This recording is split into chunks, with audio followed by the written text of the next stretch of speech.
Govind Agrawal ji will do the flag hoisting for us.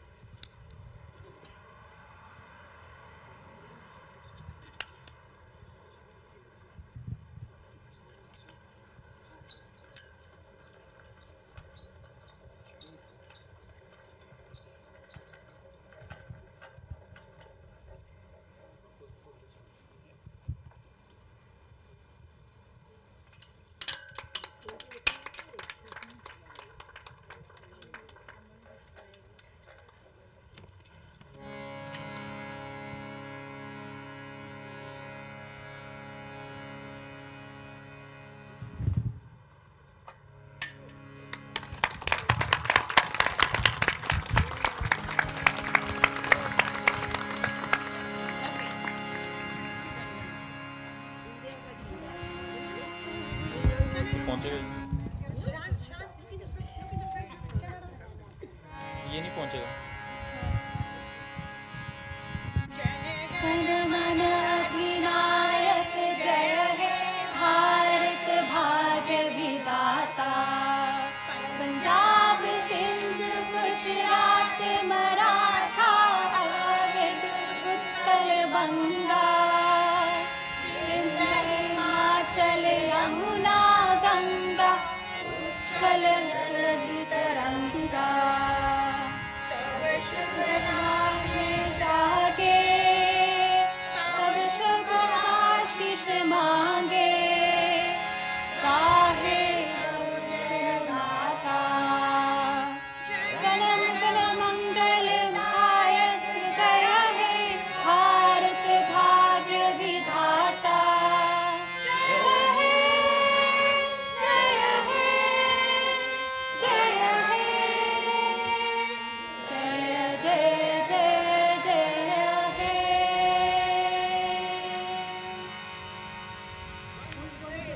मातरम मातरम मातरम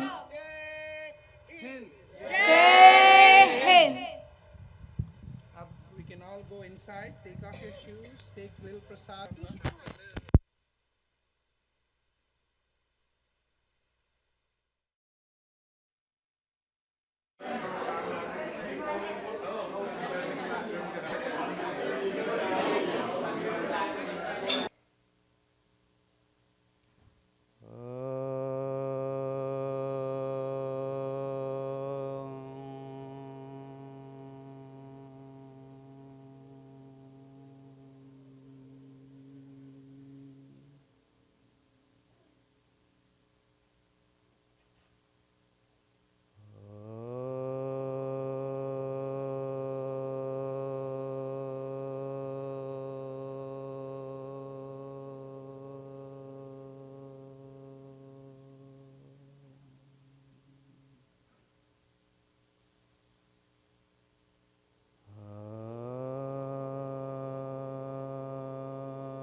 गायत्री मंत्र। ओम भूर्भुवः स्वः तत्सवितुर्वरेण्यं भर्गो देवस्य धीमहि धियो यो नः प्रचोदयात्। The Almighty God is the source of existence, intelligence and bliss. May we perceive that excellent splendor of the divine Creator. May He illuminate and inspire our intellect. तूने हमें उत्पन्न किया, पालन भी कर रहा है तो तुझसे ही पाते प्राण हम। दुखियों के कष्ट हरता है तू, तेरा महान तेज है छाया हुआ सभी स्थान। सृष्टि की वस्तु वस्तु में तू हो रहा विद्यमान। तेरा ही धरते ध्यान हम, मांगते हैं तेरी दया। ईश्वर हमारी बुद्धि को श्रेष्ठ मार्ग पर चला। दाता हमारी बुद्धि को श्रेष्ठ मार्ग पर चला। ॐ विश्वानि देव सवितर दुरितानि परासुव, यद्भद्रं तन्न आसुव। O divine creator, remove all the ills and evils from us and endow us with all that is noble. ॐ हिरण्यगर्भः समवर्तताग्रे, भूतस्य जातः पतिरेक आसीत्। सदाधार पृथिवीं द्यामुते मां, कस्मै देवाय हविषा विधेम। The bearer of luminous bodies and Lord of all beings was alone present in the beginning. He sustains the earth and all radiant regions.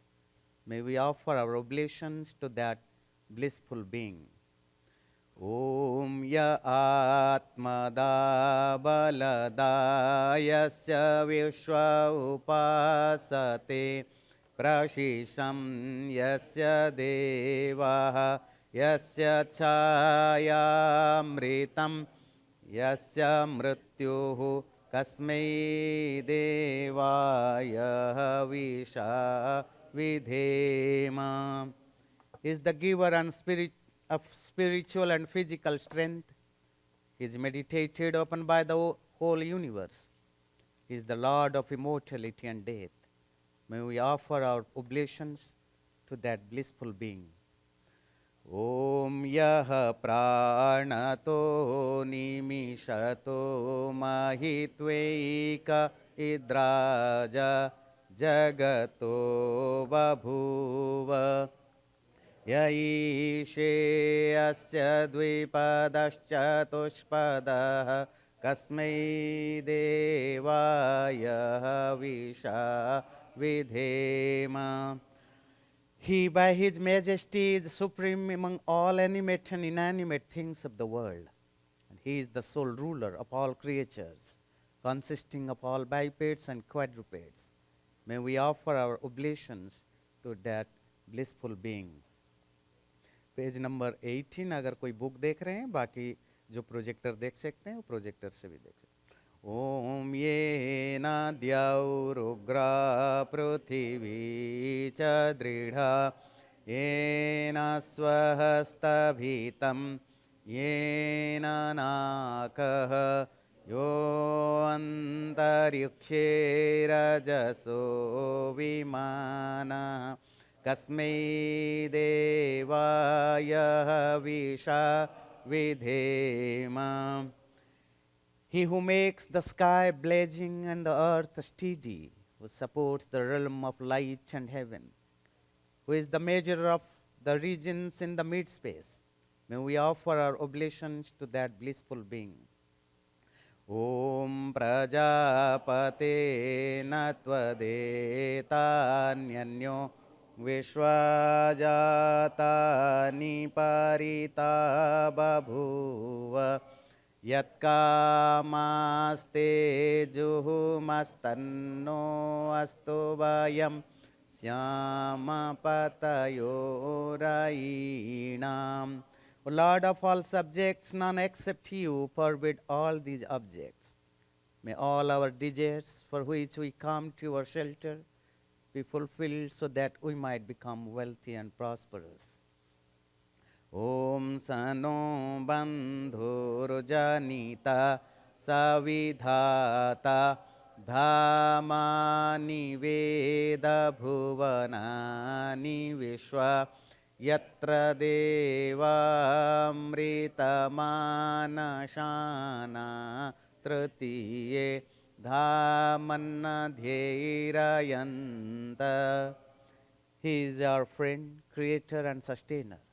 He knows all places and regions. In him, abode of all happiness, roam the enlightened persons enjoying emancipation. Om Agnenaya Supatharaye Asman Vishwani Deva Vayunani Vidwan Yuyodhyasma Juhurana Meno Bhuishtham Te Nama Uktim Vidhema. O self-effulgent being, lead us through the path of virtue to prosperity. As you know all the paths of actions, please keep us away from evil deeds. We bow to you with reverence again and again. इति ईश्वर स्तुति प्रार्थना उपासना.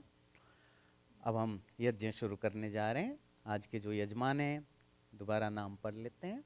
Sangeeta Tripathi ji, Satyadutt ji, Jay and Rajni Agarwal, Monika and Vivek Sakhuja, Roli and Vijay Gupta, Satish Mahajan ji, Jugal Malani, Bela and Anand Jain, Renu and Govind Agarwal, Santosh and Tribhuvan Vats, Vinod Rajgarhia, Priya and Ram Sundar Ramamurthy, Keshwar Sharma और Bharti and Milind Patil जी.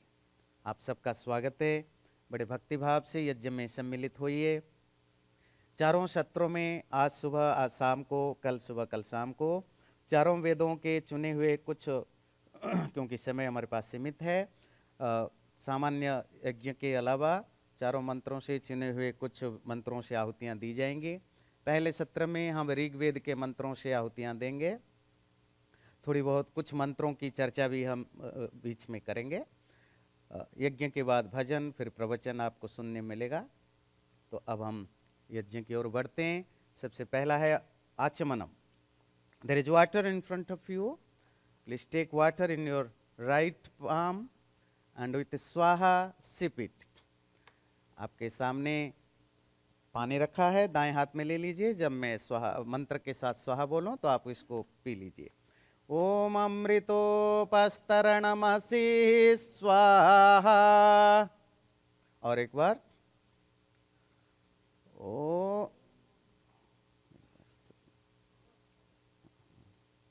ओम अमृतापिधानमसि स्वाहा. मेरे पास book भी नहीं है.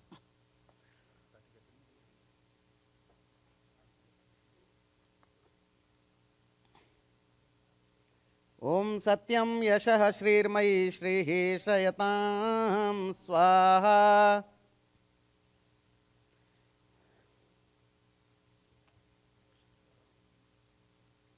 ये हटा दीजिए.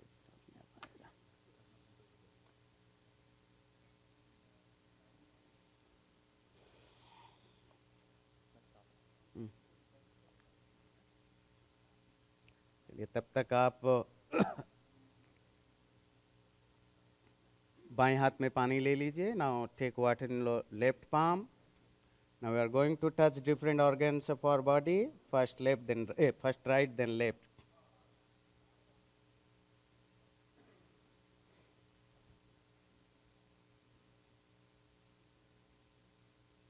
ओम वाङ्मास्य अस्तु.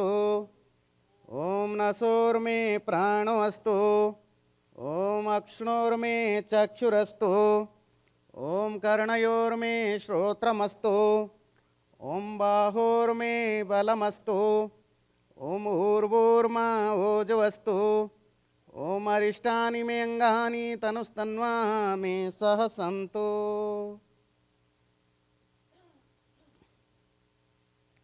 मुझे अभी चाहिए ये संकल्प कराने थे. जैसा था वैसे रख दीजिए ना. अब मैं कैसे कराऊं?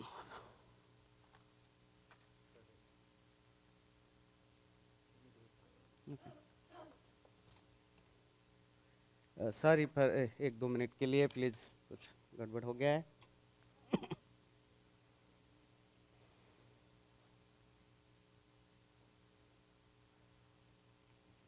चलिए अग्न्याधान करेंगे। अब आपके पास कपूर है, कपूर ले लीजिए।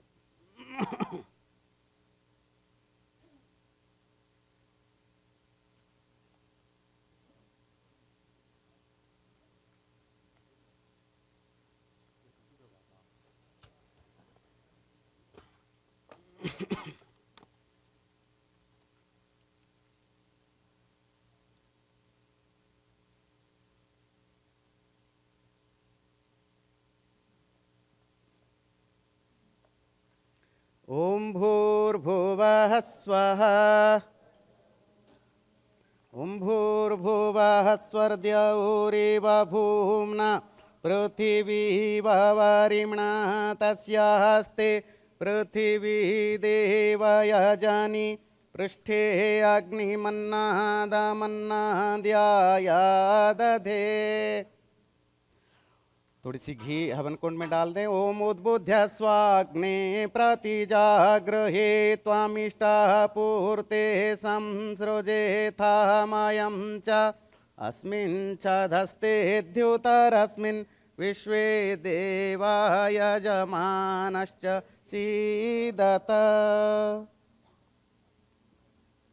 समिधाधान, आपके पास समिधाएं रखी हैं आपके सामने। एक एक समिधा आप घी में डुबो करके स्वाहा के साथ हवन कुंड में डालेंगे।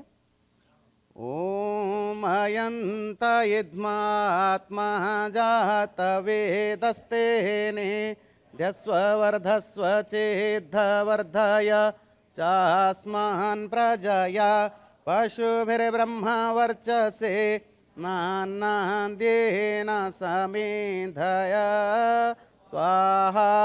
इदमग्नये जातवेदसे धन्नमम। दूसरी ओम सामिधाग्निं दुवस्यत घृतेर्बोधयता तिथिम् अस्मिन् हव्याजुहोतन। ओम सुसामिद्धाय शोचिषे घृतं तीव्रं जुहोतन अग्नये जातवेदसे स्वाहा। इदमग्नये जातवेदसे धन्नमम। तीसरी ओम तन्त्वा सामिद्भिरङ्गिरो घृतेन वर्धयामसि बृहच्छोचाय विष्ठया स्वाहा। अंगिरसे धन्नमः। अब घी की आहुति, आपके पास स्पून रखा है। स्पून को आप ऐसे पकड़िए जैसे आप पेन पकड़ते हैं लिखते समय, पकड़ के अब उसकी घी के साथ करके आहुति दीजिएगा।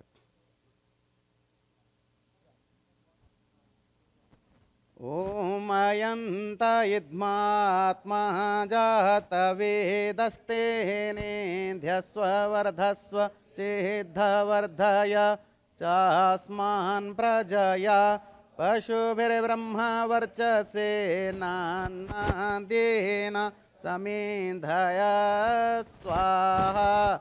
इदमग्नये जातवेदसे धन्नमम। ओम अयंत यद्मात्मा जात वेदस्तेने ध्यस्व वर्धस्व चेद्धवर्धय चास्मान् प्रजया पशुभिर्ब्रह्मा वर्चसे नान्नाद्येन समेधय स्वाहा। इदमग्नये जातवेदसे धन्नमम। ओम अयंत यद्मात्मा जात वेदस्तेने ध्यस्व वर्धस्व चेद्धवर्धय चास्मान् प्रजया पशुभिर्ब्रह्मा वर्चसे नान्नाद्येन समेधय स्वाहा। इदमग्नये जातवेदसे धन्नमम। ओम अयंत यद्मात्मा जात वेदस्तेने ध्यस्व वर्धस्व चेद्धवर्धय चास्मान् प्रजया पशुभिर्ब्रह्मा वर्चसे नान्नाद्येन समेधय स्वाहा। इदमग्नये जातवेदसे धन्नमम। जल प्रसेचन। आपके पास पानी रखा होगा। पहले ईस्ट डायरेक्शन में आप हवन कुंड के ईस्ट में पहले पानी छिड़केंगे। ओम आदिते नुमन्यस्व। अब वेस्ट में ओम अनुमते नुमन्यस्व। आप नॉर्थ में ओम सरस्वत्यनुमन्यस्व। चारों तरफ साउथ से लेकर ओम देव सविता प्रसुभ यज्ञम प्रसुभ यज्ञपतिम भगाय दिव्यो गंधर्वः के तपुः के तन्नः पुनः तो वाचस्पतिर्वाचम नः स्वदतो। चारों तरफ पानी डाल दीजिए। अब घी की आहुति। ओम अग्नये स्वाहा इदम अग्नये दन्नमम। ओम सोमाय स्वाहा इदम सोमाय इदन्नमम। ओम प्रजापतये स्वाहा इदम प्रजापतये दन्नमम। ओम इंद्राय स्वाहा इदम इंद्राय इदन्नमम। अब आप जिनके पास सामग्री रखी हुई है वो सामग्री की आहुति देंगे, जिनके पास घी है वो घी की आहुति देंगे। सामग्री थोड़ी थोड़ी डालेंगे। ओम सूर्यो ज्योतिर्ज्योतिः सूर्यः स्वाहा। ओम सूर्यो वर्चो ज्योतिर्वर्चः स्वाहा। ओम ज्योतिः सूर्यः सूर्यो ज्योतिः स्वाहा। ओम सजुर्देवेन सवित्रा सजुरुषसेन्द्रवत्या जोषाणः सूर्यो वेतो स्वाहा। ओम भूरग्नये प्राणाय स्वाहा इदमग्नये प्राणाय इदन्नमम। ओम भुवर्वायवे अपानाय स्वाहा इदं वायवे अपानाय इदन्नमम। ओम स्वरादित्याय व्यानाय स्वाहा इदमादित्याय व्यानाय इदन्नमम। ओम भूर्भुवः स्वरग्निवायवादित्येभ्यः प्राणापानव्यानेभ्यः इदमग्निवायवादित्येभ्यः प्राणापानव्यानेभ्यः इदन्नमम। ओमापो ज्योतिरसोऽमृतं ब्रह्म भूर्भुवः स्वरोऽहं स्वाहा। ओम यां मेधां देवगणः पितरश्च उपासते तया मां मध्य मेधायाग्नि मेधाविनं कुरु स्वाहा। ओम विश्वानि देव सवितर्दुरितानि परः शुभ यद्भद्रं तन्न आशुभ। ओम अग्निः सुपथाराये अस्मान् विश्वानि देव वायुनानि विद्वान् युयुध्यस्मज्जुहुराणमेनो भूयिष्ठां ते नम उक्तिं विधेम।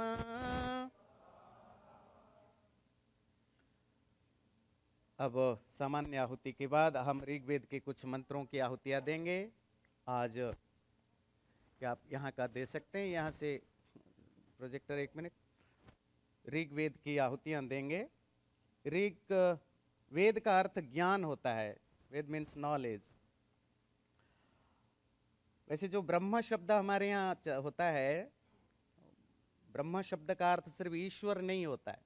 ब्रह्म का अर्थ होता है जो कुछ भी व्यापक है, जो कुछ भी फैला हुआ है, वो सब ब्रह्म शब्द से आते हैं। तो हमारे अरण्य ग्रंथों में आता है, ब्राह्मण ग्रंथों में, कि वेदा वै ब्रह्म, अन्नम वै ब्रह्म, पुत्रो वै ब्रह्म, ज्ञानम वै ब्रह्म। जो कुछ भी व्यापकता के साथ जुड़ा हुआ है वो सब ब्रह्म है। इसीलिए वेदों को भी ब्रह्म का, वेद मतलब ज्ञान।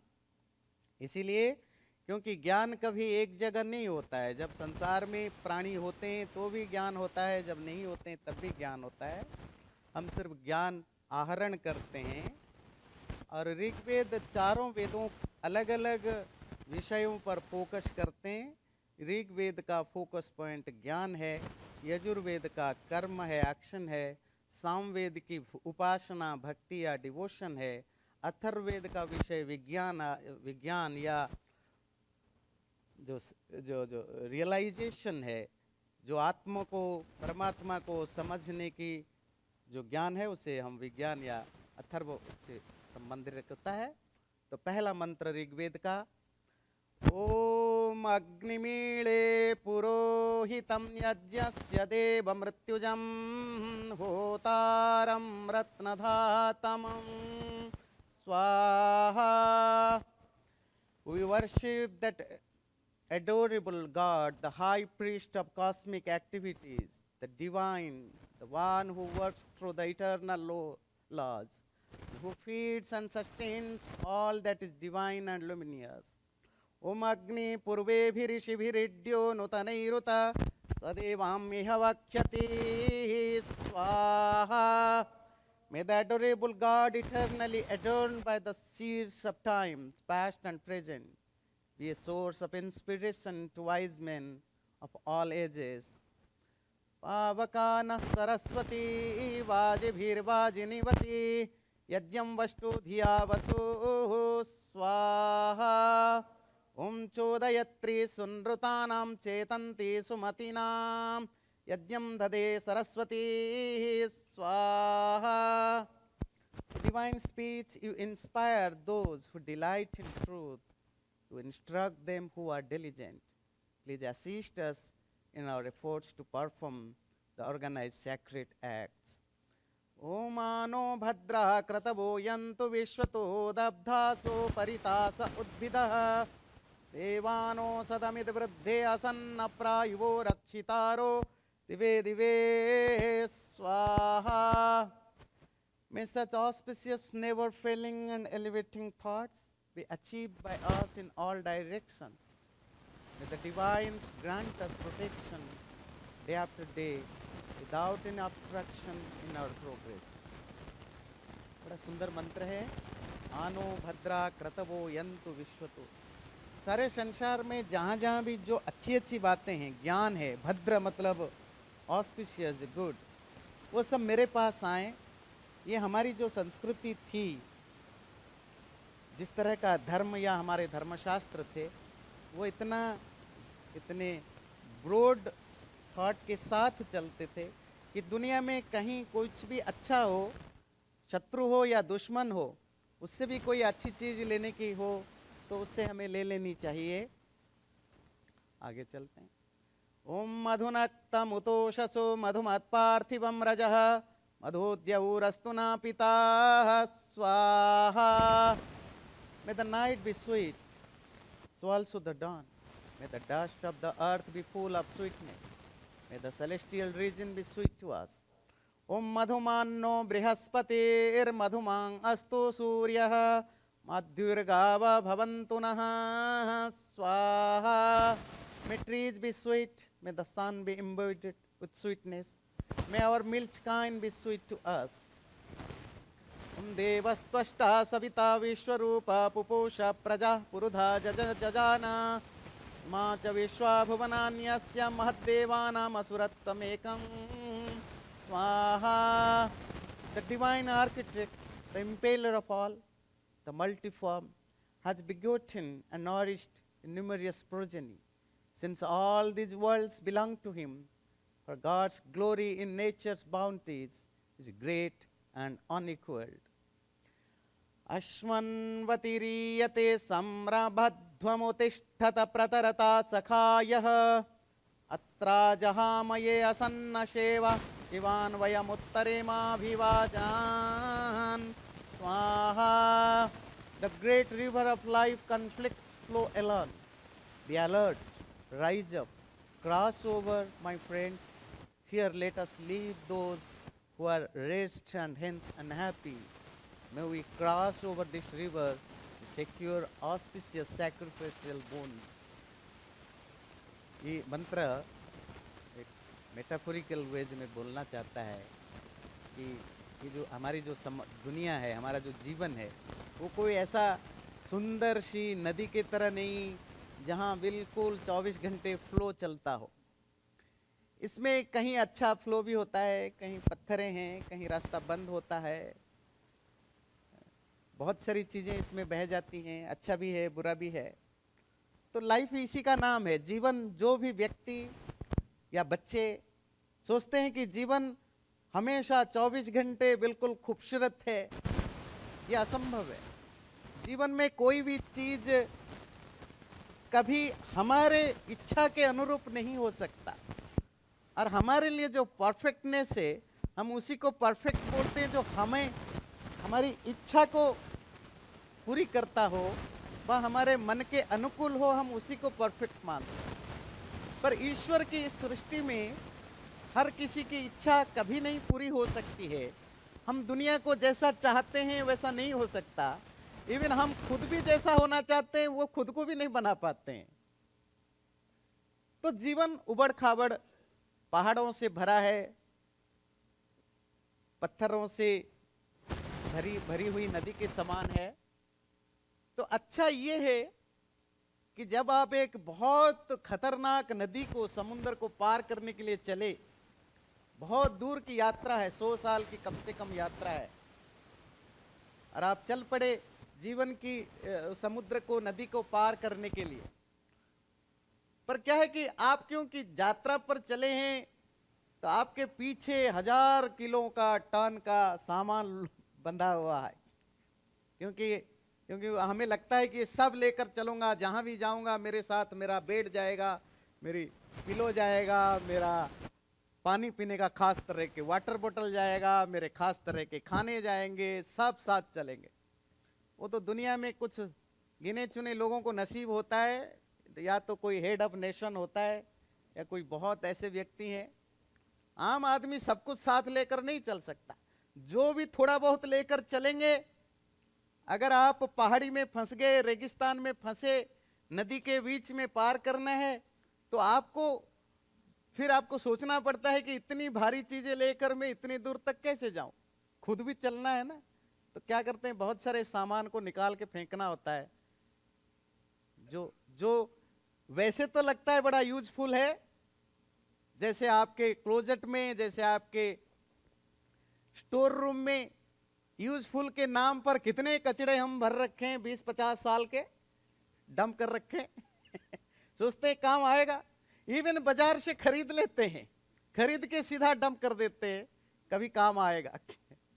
10 साल 15 साल तक भी कभी नहीं काम आता है, पड़ा रहता है। हम मर जाते हैं तो भी वो पड़ा रहता है, काम आएगा। अब किसके काम आएगा पता नहीं। फिर बच्चे घर बेच देते हैं, हम घर बेचते हैं, तब फिर हम सारा फेंकते हैं। सिर्फ हम घर को डंप नहीं बनाते हैं अपने सामान डालने के लिए, लाइफ को भी ऐसे ही बना रखे हैं। अच्छा, आप घर कब खाली करते हैं सारे ट्रास्ट? जब आपको नया घर लेना होता है तब सारा बेचते हैं, सब फेंकते हैं। वैसे ही जब हमें जीवन में नया घर लेना है, वो तो आपको फेंकने की जरूरत नहीं, वो वैसे ही सब छूट जाएगा। हमें अपने लाइफ में भी बहुत सारी चीजें फालतू के बोझ लेकर ढोते हैं। 5 साल पहले मुझे किसी ने गुस्से में देखा था, 8 साल पहले किसी ने मेरे से हाय नहीं किया था, हाय हेलो नहीं किया था, सब ढो करके घूमते हैं। किसी के घर गए थे, उसने ढंग से पानी नहीं पूछा था, सब याद रखते हैं, एवरी लिटिल थिंग। किसी को मैंने एहसान किया था, बदले में उसने प्रॉपर थैंक यू नहीं बोला था। थैंक्स तो बोला था, पर जितनी जोर के साथ, जितनी पोलाइटनेस के साथ बोलना था, वो नहीं बोला था। वो अलग बात है कि हमें ये याद नहीं कि हमारे ऊपर किसी ने एहसान किया तो हमने उसको कितनी डीपली थैंक बोला था, पर ये हमें याद है कि हमने किसी के ऊपर एहसान किया, उसने कितना थोड़ा हल्का हल्का थैंक्स बोला था। और वो चुभता है। जिंदगी के हजारों चीजों को लेकर हम आगे चलते हैं, रिलेशनशिप में गड़बड़ियां होती है। इवन हमारे जो पवित्र रिश्ता है, पति पत्नी का, माँ बाप बच्चों का, भाई बहनों का, वो भी खराब होता है। क्यों? क्योंकि हम पुरानी चीजों को लेकर चलते रहते हैं और हमें पता है कि बकवास है, इसमें कुछ नहीं रखा है, तो भी ढोते रहते हैं, कभी नहीं छोड़ पाते। वो मरने के बाद वैसे ही छूट जाता है। पर मंत्र कहता है जीवन नदी के समान है और जिसमें पथरीली है, पर जो बेकार की चीजें हैं उसको छोड़ते रहना जरूरी है, तभी आप नदी पार कर सकते हो। अगर सामान लेकर चलना है तो आप बीच में ही डूब के मरोगे, तो सामान को छोड़ना पड़ेगा या कम से कम लेना पड़ेगा। लाइफ में भी यही होता है, बहुत सारी चीजों को छोड़ना पड़ता है, बहुत सारी बातों को छोड़ना पड़ता है, बहुत सारे सामानों को छोड़ना पड़ता है, तभी लाइफ ज्यादा ईजियर होता है, तभी लाइफ ज़्यादा हैप्पियर होता है, तभी लाइफ ज़्यादा खूबसूरत होता है। अगले मंत्र पर चलते हैं। सक्तुमिव तितौ न पुनन्तो यत्र धीरा मनसा वाचमक्रमत अत्र सखाय सख्यानि जानते भद्रेषां लक्ष्मीर्निहिताधिवाचिः स्वाहा। When wise men communicate speech through wisdom, when knowing it is men we know barely with a sieve, then friends recognize friendship, and the divine speech keeps concealed in it the wealth of all other subsequent auspicious knowledge. ये बड़ा सुंदर मंत्र है कि बोल जो ज्ञानी लोग हैं, जो समझदार लोग हैं, हमेशा ध्यान रखिए हमारे शास्त्रों में ज्ञानी शब्द का मतलब वो नहीं जैसा कि हम समझते हैं कौन कितने किताबें पढ़ रखा है, कौन कितने मीटिंग्स अटेंड कर रखा है, कौन कितने पक्का रेफरेंस देता है हर बात पर। ज्ञानी का मतलब जिसकी बुद्धि काम करती है। बहुत सारे बड़े बड़े आप ज्ञानियों को, सो कल्ड ज्ञानी विद्वानों को देखेंगे, वैज्ञानिक से लेकर फिलोसोफर तक हजारों तरह के सुपरस्टिशन पाले रहते हैं, हजारों तरह के उटपटांग चीजें पाले रहते हैं। ज्ञानी का मतलब जिसकी बुद्धि भी ठीक है और जो रियलाइज करता है सच को।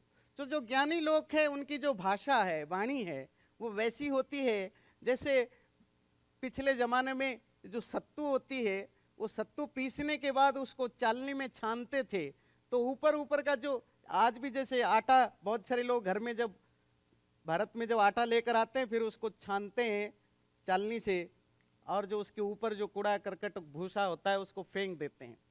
बोले समझदार आदमी वाणी ऐसी ही बोलता है जैसे छनी हुई हो, खराब खराब चीज़ों को, खराब खराब फीलिंग्स को, खराब खराब वर्ड्स को हटा देता है, सिर्फ अच्छी बातों को अच्छे शब्दों के साथ प्रस्तुत करता है।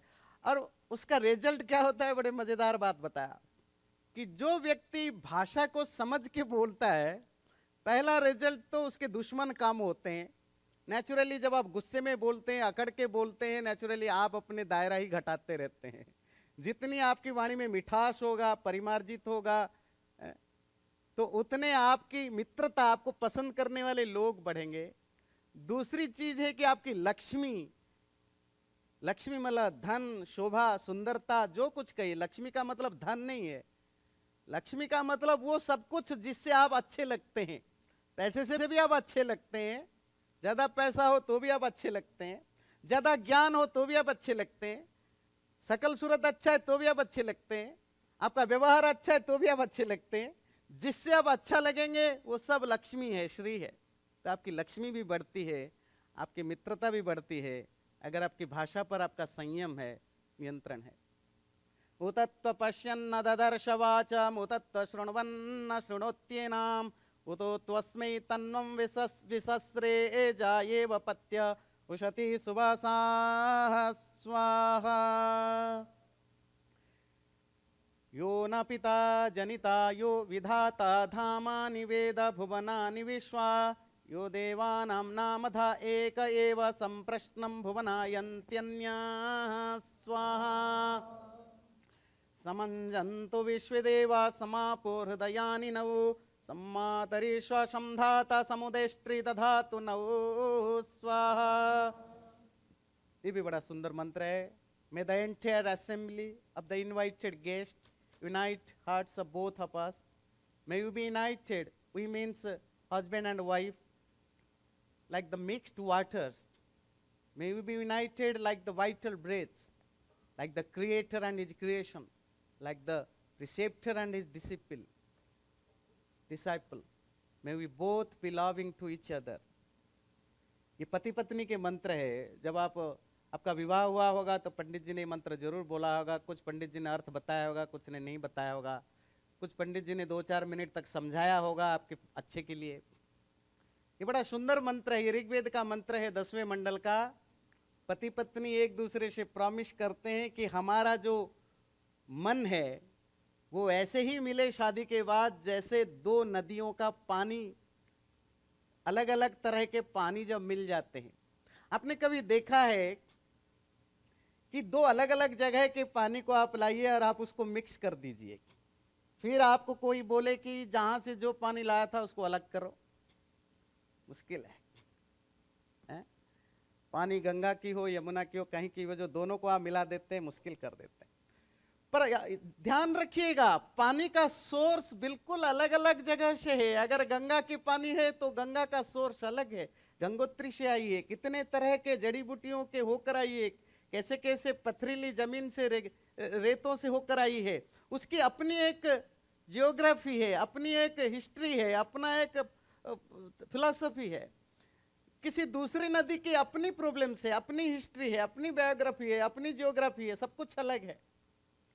पर जैसे ही वो दो नदियों के पानी को आप मिला देते हैं, फिर ना वो अलग अलग सोर्स बचता है, ना जियोग्राफी बचता है, ना हिस्ट्री बचता है, अब वो एक ही पानी होता है। पति पत्नी वैसे ही होते हैं सज्जनों देवियों, अलग अलग माहौल से आते हैं, अलग अलग तरह के संस्कार लेकर के आते हैं, अलग अलग तरह के माँ बाप के विचारधाराएं होती हैं, अलग अलग तरह की पढ़ाइयाँ होती हैं। और सबसे बड़ी बात है, ईश्वर की सृष्टि में तो दो अलग जेंडर ही हैं, एक पुरुष है एक स्त्री है, और पुरुष की अपनी माइंड सेट है, स्त्री की अपनी माइंड सेट है, बिल्कुल अलग अलग हैं। पर जब मिलते हैं तो एकाकार होना चाहिए। अब ना तुम्हारा पेरेंट्स ना मेरा पेरेंट्स है, अब जिसके भी पेरेंट्स है वो सबके हैं, अब जिसके भी भाई बहन है वो सबके हैं, जिसके भी रिश्तेदार है वो सबके हैं। ये नहीं कि मेरी मायका ज्यादा अच्छी है और तुम्हारे पायके ज्यादा कमजोर है, ये वहीं से लड़ाई होती है। पानी जब मिले तो मिले, फिर गंगा ना बचे ना यमुना बचे ना अमेजन बचे ना और कुछ बचे, एकाकार हो जाए। इसी तरह ईश्वर से प्रार्थना करते हैं पति पत्नी कि हमारा हृदय ऐसा मिले कि फिर अलग होने का कोई अवकाश न रहे। कभी अलग हो भी, हम अलग अलग जगह काम करते हैं, अलग अलग जगह आप नौकरी करते हैं, अलग अलग तरह के माहौल में भी रहते हैं, कभी कभी पति पत्नी अलग अलग शहरों में भी रहते हैं, उसके बावजूद भी वो जो एकीकृतता है, जो यूनिटी है, वो उस पानी की तरह हो तो लाइफ ज्यादा अच्छा होता है। आगे चलेंगे, एक दूसरे तरह का मंत्र, ओम सहस्रशीर्षा पुरुष सहस्राक्ष सहस्रपात भूमिं विश्वतो वृत्वा अत्यतिष्ठ दशांगुलम स्वाहा। ये बहुत ही प्रसिद्ध सूक्त है ऋग्वेद का, पुरुष सूक्त। उसका पहला मंत्र है, द कॉस्मिक बीइंग, जिसको पुरुष कहते हैं, has thousands of heads, thousands of eyes and thousands of feet, enveloping this whole universe. It exceeds by 10 finger breaths all around. वो जो परमात्मा है, हजारों सर वाले, हजारों पैर वाला, मतलब इस संसार में जितने भी जड़ चेतन अलग अलग तरह के प्राणी अप्राणी जो कुछ है, आपको ईश्वर को ढूंढना है, पाना है, आप किसी भी फॉर्म में उसको आप देख सकते हैं। आप उसको मेरे अंदर भी देख सकते हैं, अपने अंदर भी देख सकते हैं, आप उसको दुश्मन के अंदर भी देख सकते हैं, दोस्त के अंदर भी देख सकते हैं, जिसको आप खाते हैं उसके अंदर भी आप देख सकते हैं, जो खाता है उसको उसके अंदर भी देख सकते हैं। देखने की होती है, वो अनुभव करने का विषय है। वो आपको हर तरह के शकल में मिलेगा, हर तरह के रूप में मिलेगा। अलग बात है कि हम उसको कहाँ ढूंढ पाते हैं। यत् पुरुषं व्यदधो कतिधा व्यकल्पयन् मुखम किमस्य कौ बाहु क उरुपादा उच्यते स्वाहा। ब्राह्मणोऽस्य मुखमासीद् बाहुराजन्यः कृता उरु तदस्य यद्वैश्याः पद्भ्यां शूद्रो जायत स्वाहा। नवा उदेवाक्षुतमिद्वधं ददुरुताशितमुपगच्छन्ति मृत्यवा उतोरै प्रणतो नोपदस्यति उता प्रणन्मर्डितारं न विन्दते स्वाहा। The divine powers have not assigned hunger as the cause of death, since deaths come to them also who have been eating well. The riches of the one who liberally gives do not diminish. On the other hand, he finds no counselor who gives not. सज्जनों देवियों, ये मंत्र बहुत कटु भाषा में बोलता है। ऐसा मत सचो धनी लोग जिनके पास है कि मौत सिर्फ ना खाने वालों को आता है, गरीबों को आता है। मौत उसको भी आता है जो खाता है, जिसके पास है। मतलब मरता वो भी है जिसके पास है, मरता वो तो नेचुरली है जिसके पास नहीं है। पर तुम्हें अगर गर्व है कि मेरे पास है, तो कोई फर्क नहीं पड़ता, क्योंकि तुम भी मरोगे, वो भी मरेगा जिसके पास नहीं है। फर्क यही होगा कि तुम खा खा कर मरोगे, वो बिना खाए मरेगा। That is the difference between.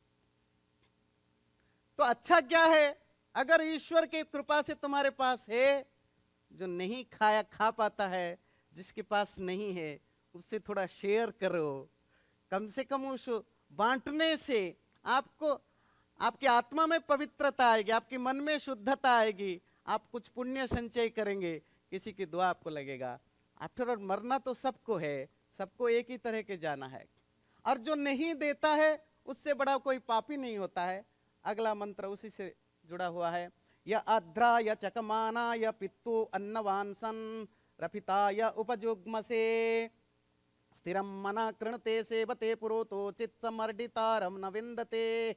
If the man possessed of food hardens his heart against the person, famishing for want of nourishment, and doesn't give to a person who comes begging and is needy, and if the miser pursues his own enjoyment even before him, that man also finds none to console him.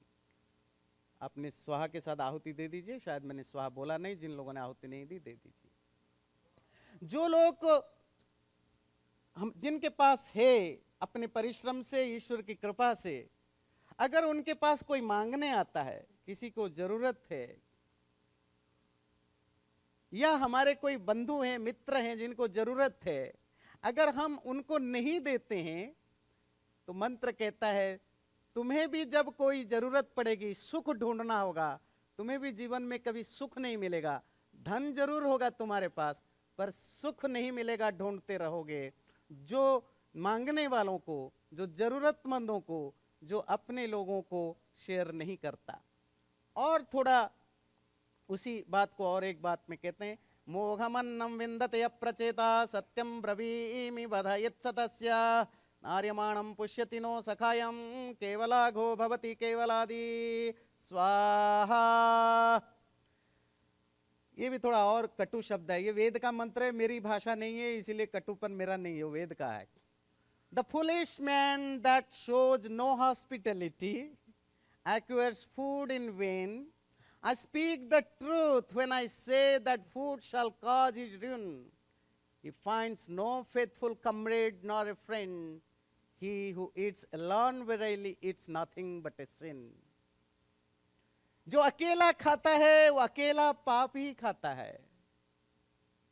इसका बिल्कुल translation आपको गीता में मिलेगा। यज्ञशिष्टा शिनशंचो मुच्यन्ते सर्वकिल्बिषैः भुञ्जते ते त्वघं पापा ये पचन्ति आत्मकारणात्।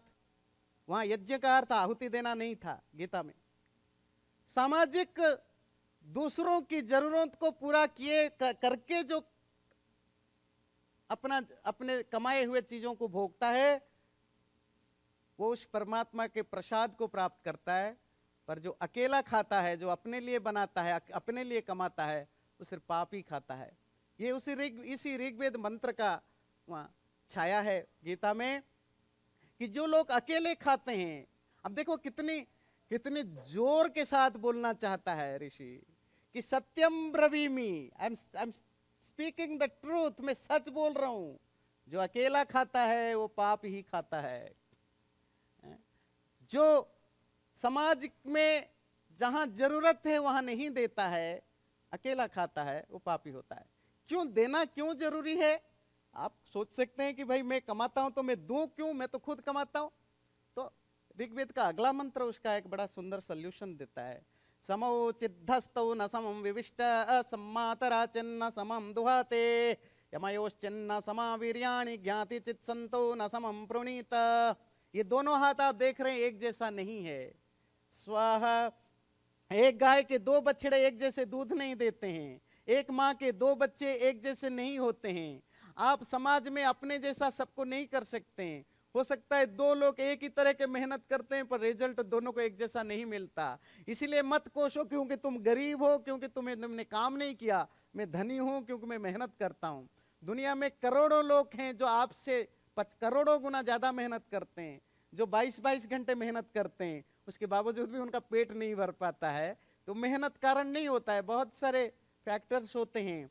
इसीलिए समाज में जिसके पास जो है वो बांटे, जिसके पास धन है वो धन बांटे, ज्ञान है तो ज्ञान बांटे, जिसके पास जिस तरह की चीजें हैं, जहां जरूरत है वहां देने की जरूरत है। गायत्री मंत्र मिलके बोलिए, ओम भूर्भुवः स्वः तत्सवितुर्वरेण्यं भर्गो देवस्य धीमहि धियो यो नः प्रचोदयात् स्वाहा। ओम भूर्भुवः स्वः तत्सवितुर्वरेण्यं देवस्य धीमहि धियो यो नः प्रचोदयात्। ओम भूर्भुवः स्वः तत्सवितुर्वरेण्यं भर्गो देवस्य धीमहि धियो यो नः प्रचोदयात्। केवल घी की आहुति देंगे, ओनली घी, ओनली द ओब्लेशन ऑफ घी, नट सामग्री। ओम भूरग्नये स्वाहा इदम अग्नये इदन्नमम। ओम भुवर्वायवे स्वाहा इदम वायवे इदन्नमम। ओम स्वरादित्याय स्वाहा इदमादित्याय इदन्नमम। ओम भूर्भुवः स्वरग्निवायवादित्येभ्यः स्वाहा इदमग्निवायवादित्येभ्यः इदन्नमम। आपके पास कुछ पका हुआ अनाज होगा, कुक्ड राइस, हलवा, कुछ भी हो, उसको प्रसाद के रूप में आहुति में डालेंगे। आप ले लीजिए अपने अपने हाथ में, फिर स्वाहा के साथ डालेंगे। ओम यदस्य कर्मणो त्यरीरिचं यद्वान्यूनमिहाकरम् अग्निष्टात् स्विष्टकृत विद्यात् सर्वं स्विष्टं सुहुतं करोतु मे। अग्नये स्विष्टकृते सुहुताहुते सर्वप्रायश्चिताहुतीनां कामानां समर्धयित्रे सर्वान्नः कामान् समर्धया स्वाहा। इदम अग्नये स्विष्टकृते इदन्नमम। घी की आहुति, घी की पूरे स्पून भर के घी की आहुति करिए। ओम स्वाहा इदम प्रजापतये इदन्नमम। सज्जनों देवियों, ये 4 सत्र तक यज्ञ चलेगा और आज ये यज्ञ शुरू हुआ। इसकी पूर्णाहुति कल शाम को 6 बजे की जो हवन होगा उसके साथ पूर्णाहुति होगी। मेरा आप सभी से यजमानों से निवेदन है, कल शाम को भी आप जरूर आइए पूर्णाहुति देने के लिए। ये यज्ञ क्योंकि कंटिन्यूटी में है तो मूल पूर्णाहुति तो कल होगी। आज के लिए एक बार पूर्णाहुति की आहुति देंगे। ओम सामग्री के साथ, ओम सर्वं वै पूर्णं स्वाहा। रख दीजिए, यज्ञ संपन्न हुआ। अपना स्पून वगैरह जो भी पास रख दीजिए, हाथ जोड़ के बैठिए, मत डालिए, मत डालिए, कुछ भी मत डालिए, आग बुझ जाएगा। अब आप शांति से बैठिए। अब हम यज्ञ गीत गाएंगे, आप मिलकर सब गाइए।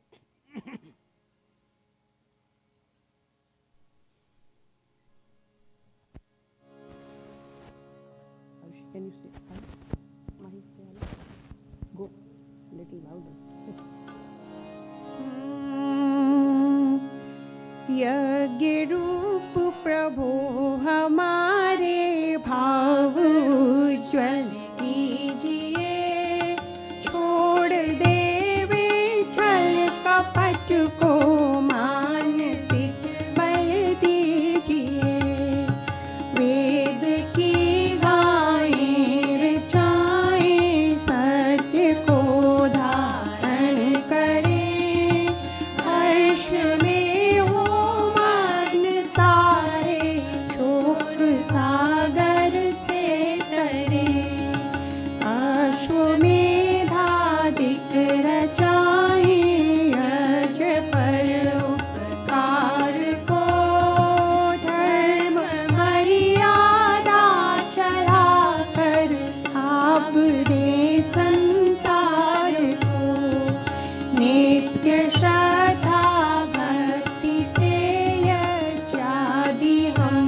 करते रहे, रोग पीड़ित विश्व के संताप सब हरते रहे।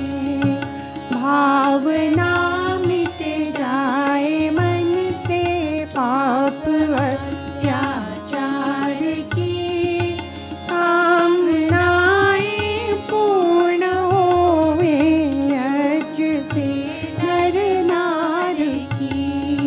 लाभकारी हो हवन हर जीवधारी के लिए, वायु जल सर्वत्र हो शुभ गंध को धारण किए।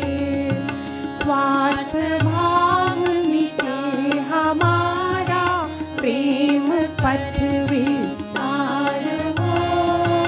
निधन ममता सार्थक प्रत्येक में व्यवहार हो। प्रेम रस में मग्न होकर वंदना कर रहे। नाथ करुणा रूप करुणा आपकी सब पर रहे। यज्ञ रूप प्रभु हमारे भाव उज्ज्वल कीजिए। छोड़ देवे छल कपट को, मानसिक बल दीजिए। प्रभु आत्मिक बल दीजिए, प्रभु आत्मिक बल दीजिए।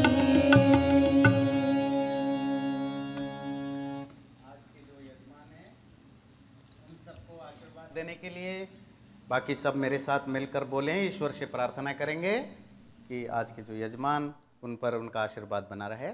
बोलिए सब मिलकर, ओम उत्तिष्ठ ब्रह्मणस्पते देवान यज्ञेन बोधय आयुः प्राणं प्रजां पशुं कीर्तिं यजमानं च वर्धय।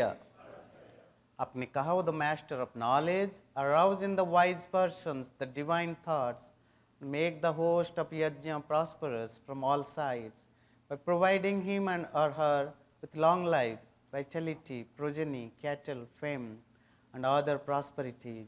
May welfare come to you. May God bless you.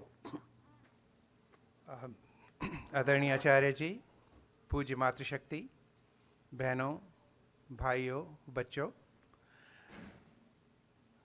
आज के शुभ दिन में आप सबका हार्दिक स्वागत है। I would like to introduce a special person amongst us today who is going to be speaking next. His name is Acharya Ashish Darshanacharya ji. Acharya ji, initially he was trained as an engineer and has explored the Vedic concepts, Vedic yoga and meditation from a position of logic for the past 14 years, and has become a master of explaining the Vedic philosophy and meditation scientifically. A disciple of Swami Satyapati ji, Acharya Ashish Darshanacharya ji, has dedicated his life for spreading of Vedic knowledge and social science. Those of you who heard him last year when he visited here enjoyed his talks and discourses very, very thoroughly. So we are very privileged to have him amongst us again today. After completing modern education, he joined Darshan Yog Mahavidyalaya in Gujarat and learned the Vedic yogic practices and different Arsh Granthas, which are the ancient scriptures, including Nirukt, Vyakaran, and Maharshi Patanjali's Ashtanga Yoga, and is currently serving as Acharya at the Vedic Sadhan Ashram in Tapovan, which is near Dehradun in India. He is an enthusiastic intellectual possessing the capability to elucidate the paramount scientific, everlasting, irrefutable principles of Veda. Please join me in welcoming Acharya Ashish ji to the podium.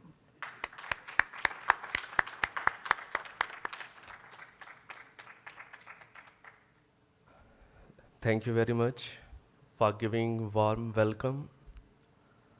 I feel very fortunate to be here again among you to share Vedic knowledge. Please close your eyes gently.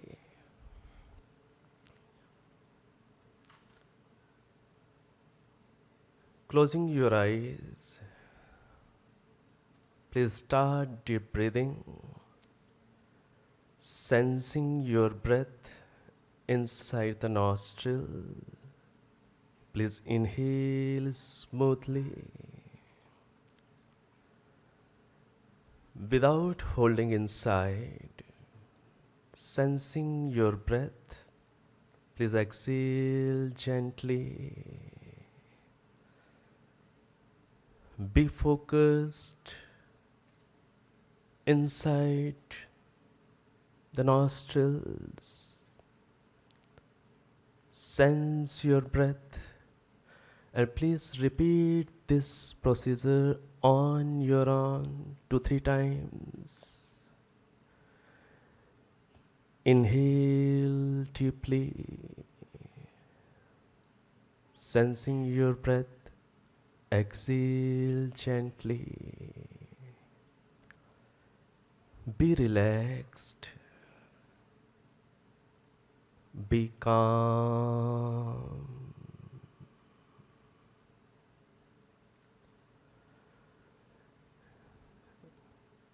Now we will recite Om 3 times. Please inhale deeply.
Now you can open your eyes. Respected, distinguished scholars, veteran audience, and dear friends, dear youth, today we have conducted Yajna. While conducting Yajna, we recited Ved mantras, and we accept that Vedas are divine. Today in this session, I would like to discuss with you about this belief that why we accept Vedas only as divine, of divine origin. I would like to start with a question. The question is specially to my dear friends, to dear youth. Why Vedas are divine? Do you have any logic? Do you have any proper reasoning? In our society, we accept other scriptures to divine. Ramayana, Gita, Mahabharata, and followers of Islam, they accept Quran as divine. Followers of Christianity, they accept Bible as divine. So, what is special with you? That we divine Vedas, others'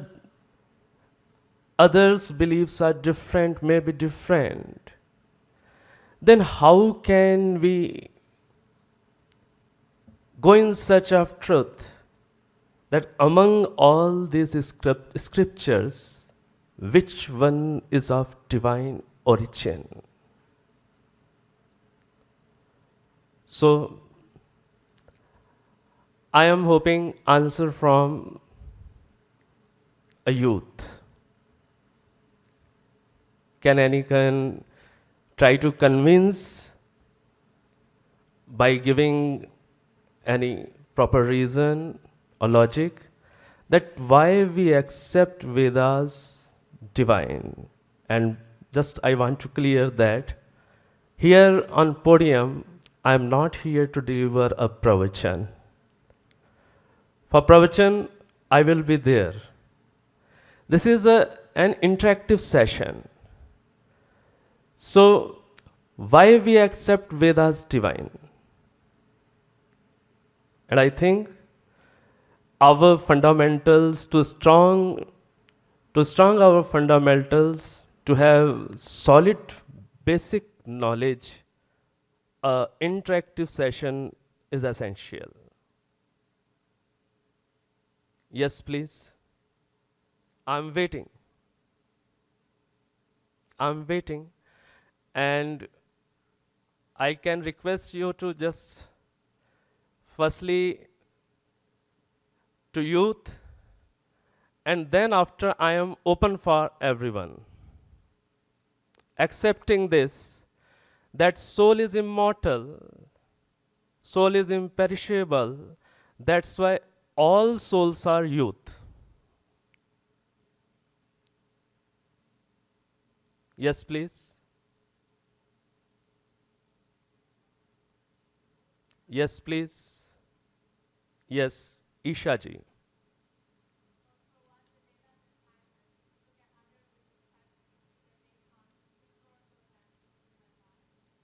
Okay. Thank you very much for giving a proper reason and answer. So now, going through some slides, I am here to explain why we accept Vedas divine. Yes, please be with me. And you know all these, but how to explain our children, how to explain youth, just I have chosen, or this topic has been given to me from your side.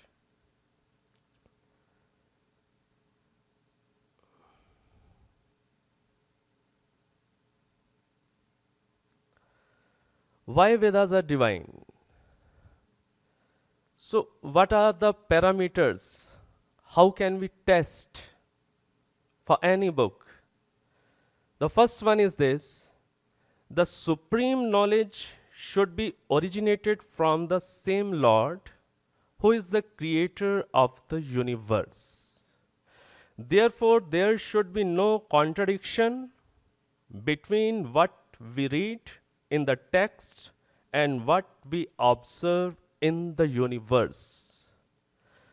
The giver of knowledge and the creator of this universe should be same. First, we should be very clear about this point.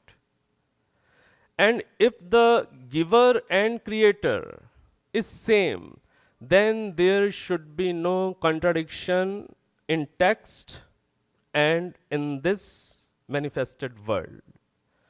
So do you agree with this point? Yes or no?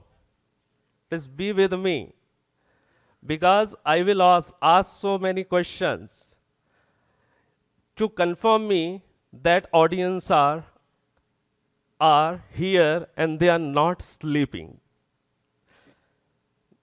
Next, God is just, therefore Divine knowledge should be revealed in the beginning of human civilization. Otherwise, it will be unjust on his part to deprive millions of his sons born before divine revelation of his knowledge. I hope you are getting this point. The divine knowledge should be revealed in the beginning of human civilization. In the beginning of human civilization. If it comes in between, then it is unfair. It is unjust to the millions of others. Those were before that revelation.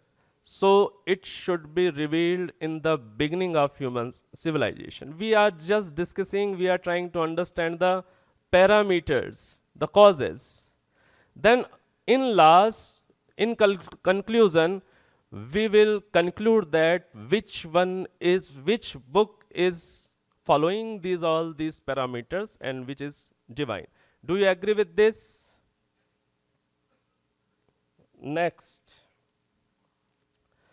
The divine knowledge should be comprehensive, means it should contain spiritual as well as materialistic knowledge.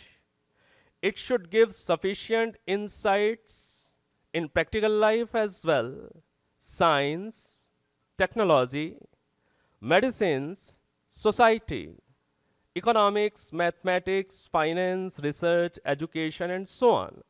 Means there should not be only spiritual knowledge. Physical knowledge, spiritual knowledge, both kind of sciences and knowledges should be there. How to live in the society, all the other branches of sciences. So it should be comprehensive. Do you agree with this point? Thanks. After that. Next. The divine knowledge should be universal. It should belong to all human beings equally. It should not be given to some groups. There should be no partiality. So the knowledge should be universal. It should belong to all human beings equally. Do you agree with this? Next. Being revealed in the starting of human civilization, it should not contain any historical and geographical references. It should not contain any historical and geographical references. Because as you have accepted that it should be revealed in the beginning of human generation, then there should be no history of any great man. No geographical references should be there. Do you agree with this point? Thanks. Next. God is omniscient, perfect, and flawless, while to err is human. Therefore, the teaching in God's book should be equally infallible and never subject to amendment. No error should be there. No amendments are required. Now today and in future, no requirement of amendments because God's knowledge is perfect. Do you agree with this? These are the parameters. Having these parameters in our mind, then we will conclude which one is of divine origin. Do you agree with this? Next. The book inspired by God should not be found to contain against the law of nature, the evidences of the senses and other logical concerns. It should not against the law of nature. It should according to the law of nature. So there should be no contradiction. Are you agreeing? Do you accept this? Next. Divine knowledge should be delivered once and for all, and not in installments, spreading over millions of years. Since God cannot err, the question of amendments, addition, and subtraction in His knowledge does not arise. I hope you are agreeing with this. Next. The nature of Creator, God, users of the creation, souls, and basic fundamental material should be described as they shall be accepted logically and scientifically. We know there are three eternal entities: God, souls, and Prakriti. Prakriti means fundamental particle, which cannot be divided further. That fundamental particle is called Prakriti. And today scientists are also in search of fundamental particles. That's why you know well, Higgs bosons, God particles, they are in search of fundamental particles. So in that book, these three entities should be explained clearly: God, souls, and the fundamental particles. The properties or attributes of all these three eternal entities should be clearly mentioned there. Do you accept with this point? Next. God is impartial. Therefore, divine knowledge should come in the language which is equally unknown to every human being. It should not be revealed in a language which is specially known to a particular group. Now, this is the point. Do you agree with this?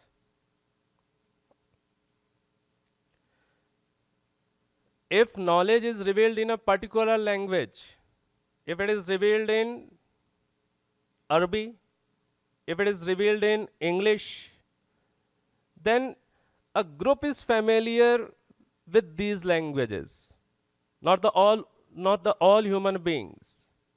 Now the question is, if the knowledge is revealed in Sanskrit, this is the question. This point is indicating that divine knowledge should not come in the language which is equally unknown, Now the question is, someone can ask us, your knowledge is revealed in Sanskrit? Who knows Sanskrit? As we are telling that if it is in Arabic, it is in other languages, then it is partiality that some people are familiar with those languages, then the same question can be asked to us. Yes, Sanjay? Then what is the answer? Now, what is the answer?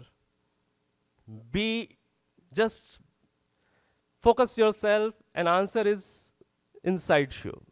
It is very easy to give the answer of this question. Yes, please. Because the Sanskrit is ancient. Then what you want to prove by saying this?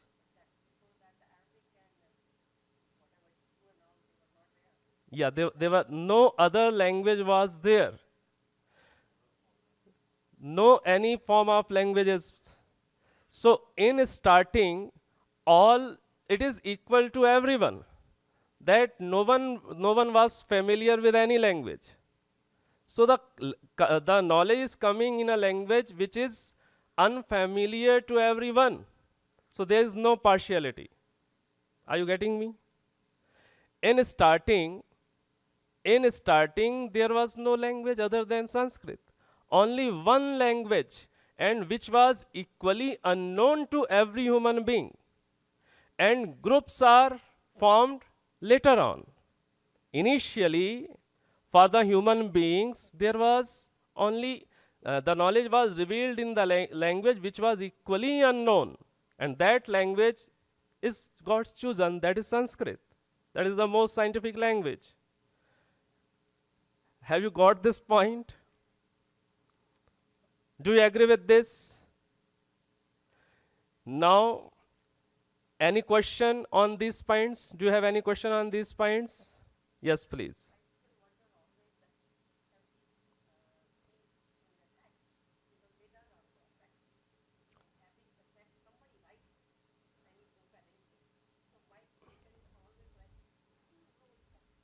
Yeah. Yeah. So the question is that who wrote Vedas physically? And do you agree with this that the knowledge of Vedas was revealed in the beginning of human generation in the hearts of four rishis? Do you agree with this? So knowledge was revealed in the beginning of human civilization in the hearts of four rishis. Knowledge was revealed with language, with pictures, with understanding, as now in our education system we explain how we explain to children. Just projecting figure, sound also come, then we give the detail. In the same way, in the mind, in the mental screen, in the screen of mind, in the same way, knowledge was projected with the figures, with the diagrams, with the language, with the everything. So when these four rishis were enlightened and they had the proper understanding about the knowledge, then later on they wrote. But they are not the giver. Giver is God.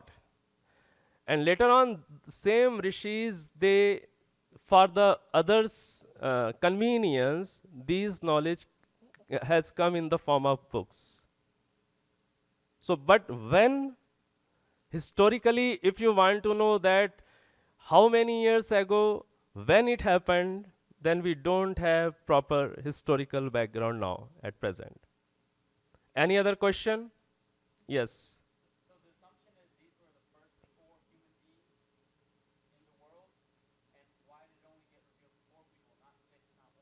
Yeah. So first understand this. In the starting, I request you to go through the 8th chapter of Light of Truth. 8th chapter of Light of Truth. There you will find the answer in detail, because I want to cover the next PowerPoint also. So in detail you will find their answer.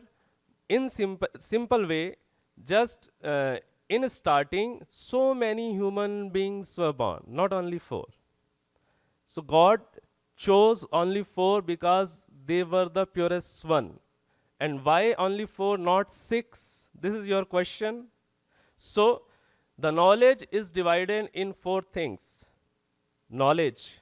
First is this. Just for the example, this computer. To understand this computer, what is required? The basic knowledge about this computer. Second is required, how to operate this computer. So first is jnana. Second is karma, action, how to tackle, how to operate this computer. And third one is upasana. Upasana means how to get proper advantage of computer. This understanding we should have. And the fourth one is what is the means science in that. What is the science, how it was constructed, how it works in deeply. So to understand anything, we require 4 things: knowledge, action, then communion, how to take that advantage of that, and to go deep in scientific way to understand that thing, that is Vijnana. Are you getting me? So to understand this world, to understand yourself, to understand even God, we require these 4 things: knowledge, action, and how to take the proper use of that, that is communion. And the fourth one is scientific attitude. These 4 are required to understand inert, inanimate world as well animate world. That's why these 4 Vedas are revealed. The first Rig Veda, it belongs to knowledge mainly. Yajurved, action. Samved, communion, how to understand, how to take the advantage of spiritual entities, okay? And Atharved, science, medicine, medical sciences, so many different kind of sciences. So in these 4 sections, all kind of knowledge, we cover all kind of knowledge. That's why there are 4 Vedas. And in detail, please go through 8th Samullas. Any other question? Yes, please.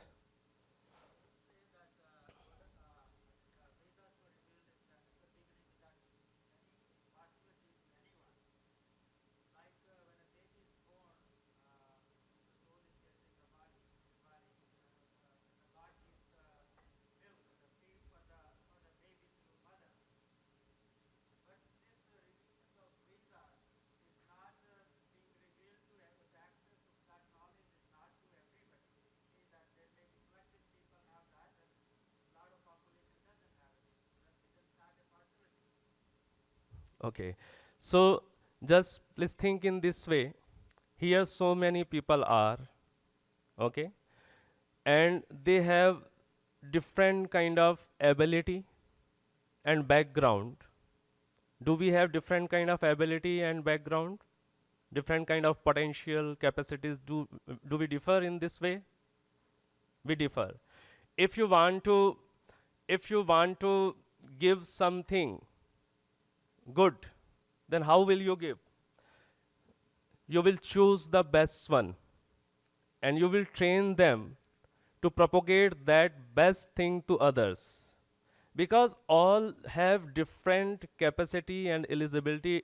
Everyone is not so pure.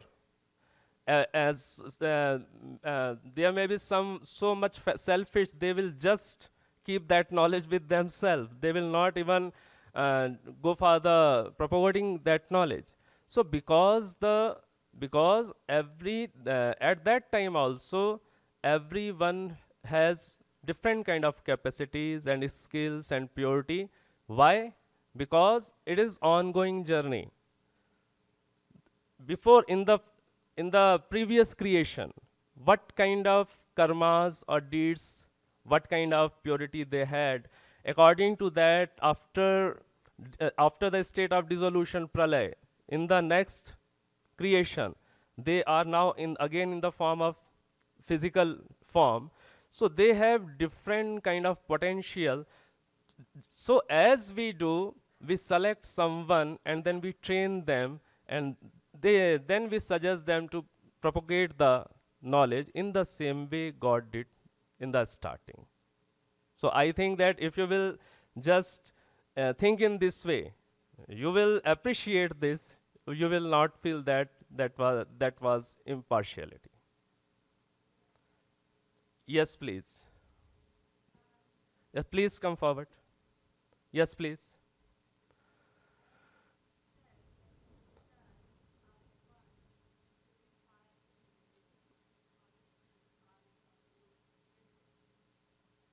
Please repeat again.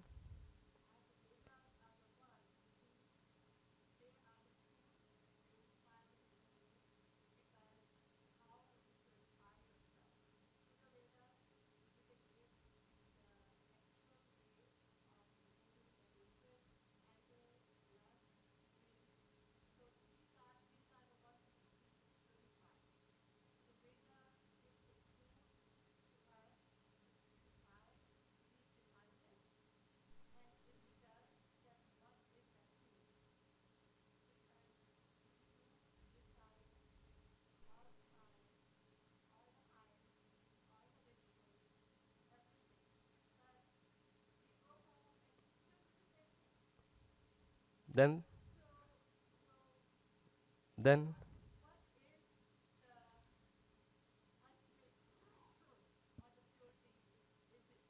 yeah, I can understand. Yeah.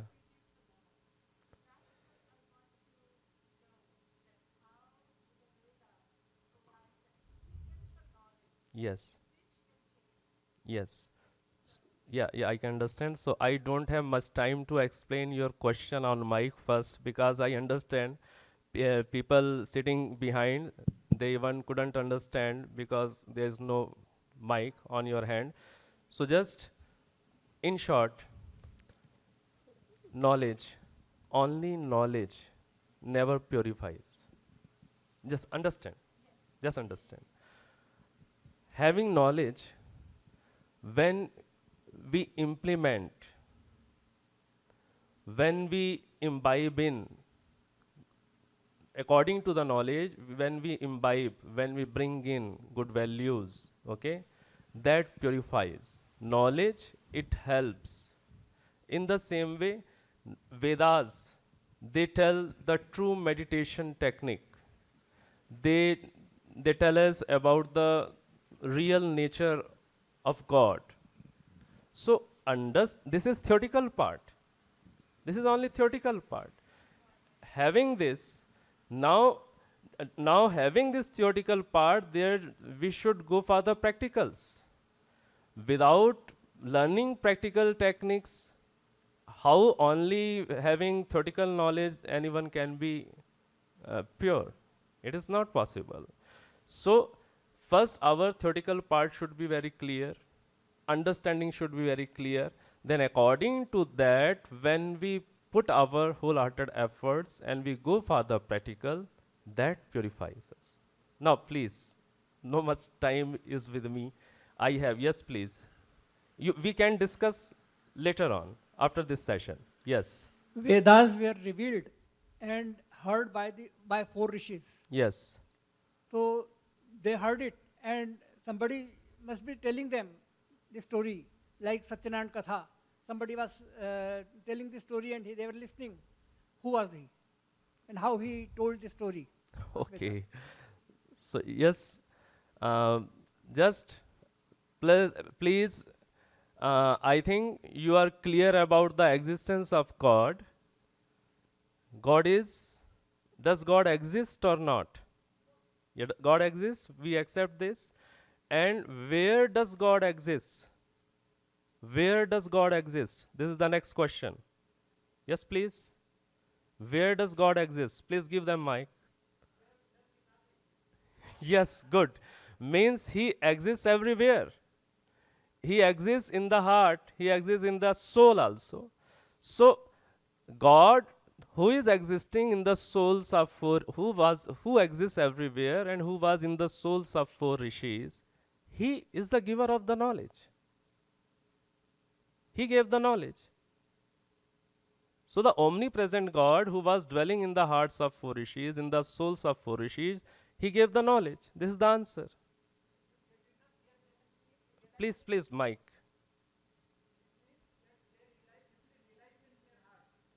In their souls. Yes. What God told them, what kind of knowledge God given.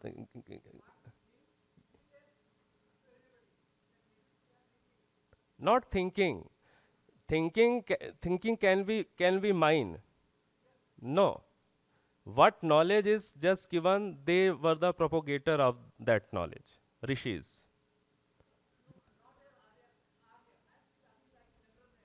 No.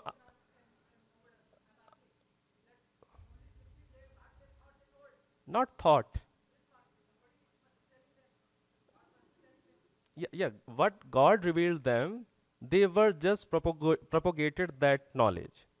That I am requesting. So, next. Now the conclusion. Only Vedas fulfill above conditions. Vedas were revealed in the beginning of human civilization, while Ramayana is around 900,000 years old. Mahabharata and Gita around 5,000 years old. Puran around 2,500 years. Bible around 2,100 and Quran around 1,400 years old. Here I am not saying this that we should not study other scriptures. My request is this, that in other scriptures, in these granthas, Ramayana, Mahabharata, there are so many good things. We should study those granthas and we should take the good things from there. But I have taken this topic, that why we accept Vedas divine. Why we accept Vedas divine. And why only Vedas are divine? So with these parameters, I think we can make ourselves eligible to understand this. And in Satyat Prakash, Maharshi Dayanand Saraswati, he has told about so many scriptures, so many granthas, Ramayana, Gita, Mahabharat. We should study all these, and we should learn from those teachings. But this topic was only focused on why Vedas are divine. I hope you may have got these parameters, and it will be better to make our children understand using these parameters. Sometimes what happens, we just tell our child, oh, just believe on Vedas. And if child raise the question, why should I believe on Vedas? Then if we don't have proper answer, then so many confusions comes in the child's mind. So with this kind of understanding, when we explain things to the child or forward the knowledge, then our child become logical, and with reasoning they understand the fact. I don't have much time.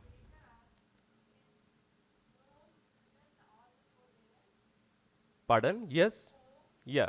Om is the primary name of God. And yes, God revealed all the 4 Vedas in the hearts of 4 rishis. Then after they propagated that knowledge. Okay? And I request you to study Satyarth Prakash, Light of Truth, especially 7th, 8th, and the 9th chapter. Whatever questions you have, you can find the answers of those questions regarding this topic, 7th, 8th, and 9th. Just please go through that. I have 5 minutes. So I want to take next topic.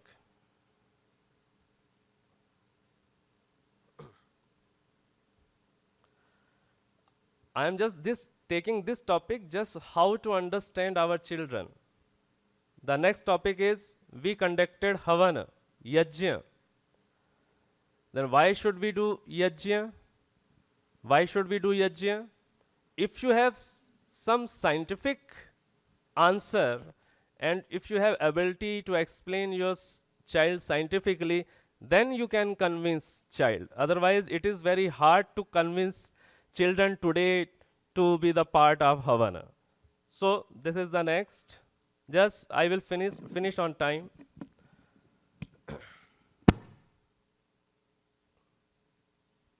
Sorry.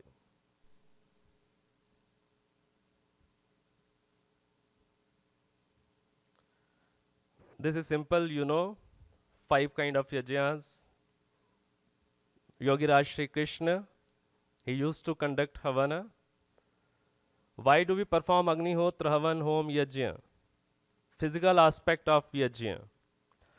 Matter can neither be created nor be destroyed.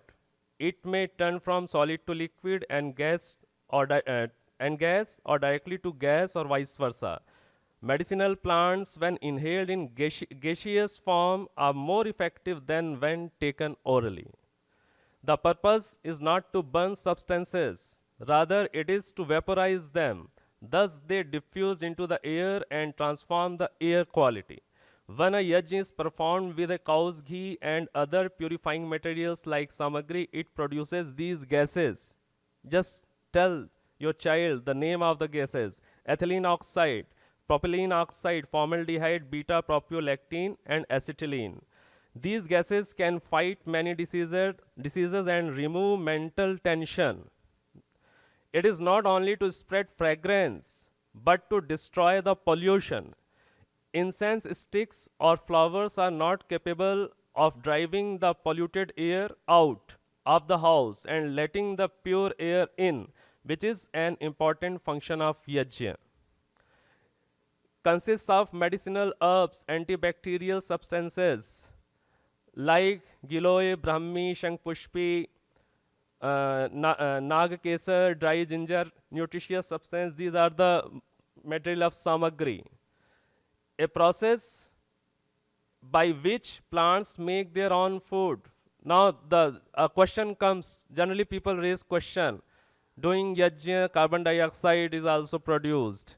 Why should we produce carbon dioxide? So I have so many scientific reasons to explain them. Next, the inspiration from fire, we can take this kind of inspiration, be illuminated like the fire, give light or knowledge to others, burn the jealousy, pride, and etc. as fire burns the impurities. Never lose your heart and keep moving with new enthusiasm, and be selfless and distribute the things you have for the benefit of society. Never get affected by any kind of impurity, situation or atmosphere, as fire never, but it burns impurities of others. So yes, we should conduct Havan, we should perform Havana. So thank you very much for keeping patience and listening to me. Thank you very much.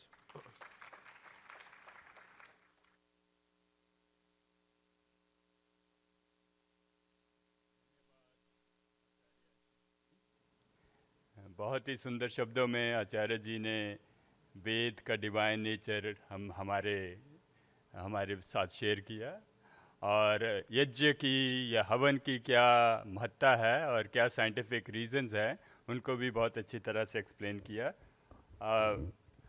तो I was hearing lot of questions and it has generated a lot of interest in the people. For the benefit of all the audience and others who are interested, you can let them also know. We have organized a workshop on practical aspects of Vedas in today's world. Acharya Ashish Darshanacharya ji, he would be giving these workshops on August 19th and 20th between 7 and 9 p.m. 19 और 20 अगस्त को 7 और 9 बजे के बीच में. These would be interactive sessions held here in Arya Samaj Library. There will be dinner at 6:15 p.m. followed by these sessions.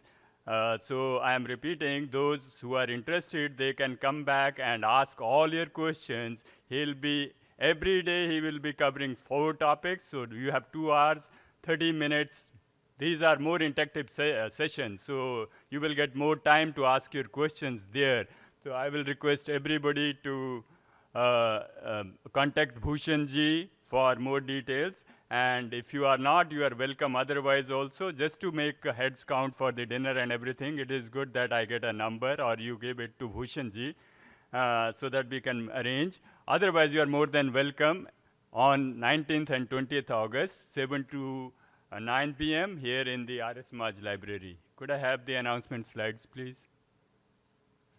तो 15 अगस्त कल ही भारत का स्वतंत्रता दिवस था. सभी भारतीय मूल के और भारतीय नागरिकों को स्वतंत्रता दिवस की बहुत बहुत बधाइयाँ. धन्यवाद. नेक्स्ट. तो आज से हमारा Arya Samaj of greater Houston का स्थापना दिवस का कार्यक्रम शुरू हो गया है. ये चतुर्वेद यज्ञ जिसके 4 सत्र हैं. आज पहला सत्र था. आचार्य जी ने बताया कि जो पूर्ण आहुति जो है वो चौथे सत्र में, which is on Sunday evening, कल शाम को पूर्ण आहुति डलेगी. यजमानों से मेरी यही एक विनम्र विनती है कि यदि आप संडे को शाम को हमारे साथ सम्मिलित हो सकते हैं, if you can join us on Sunday evening, तो पूर्ण आहुति जो लास्ट पूर्ण आहुति जो है वो संडे शाम को डाली जाएगी. तो यही रिक्वेस्ट है. दी प्रोग्राम्स आर आज जैसे सुबह, कल सुबह भी 10 से 12 बजे का कार्यक्रम है और शाम का कार्यक्रम 6 से 8:30 बजे है. 8:30 बजे डिनर होगा. शाम के कार्यक्रम में हमारी स्मृति जी और बनीता जी, आज स्मृति जी और कल बनीता जी जो हैं, कुछ भजनों का कुछ संगीत का भी कार्यक्रम है. बहुत ही सुंदर कार्यक्रम है. उम्मीद करते हैं सभी लोग आप इसका पूरा लाभ उठाएंगे. Next slide please.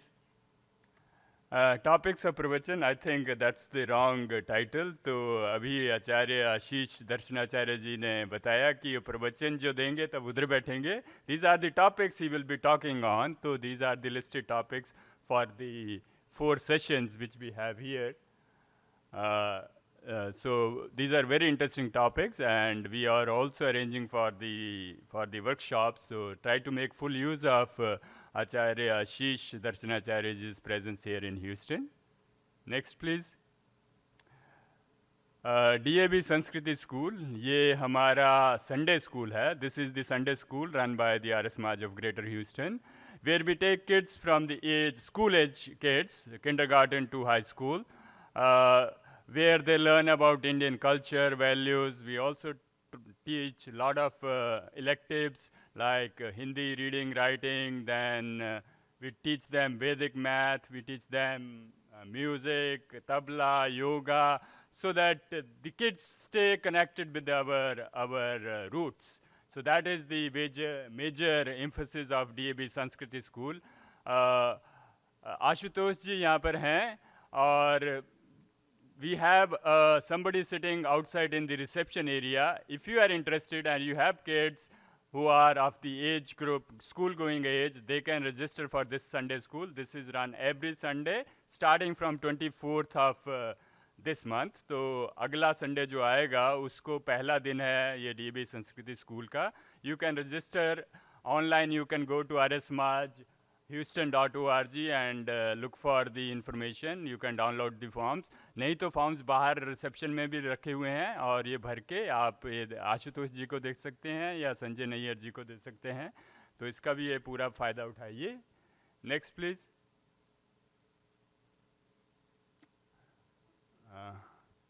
Okay, that's it. So with that, I will request everybody to stand up for the Aarti, please.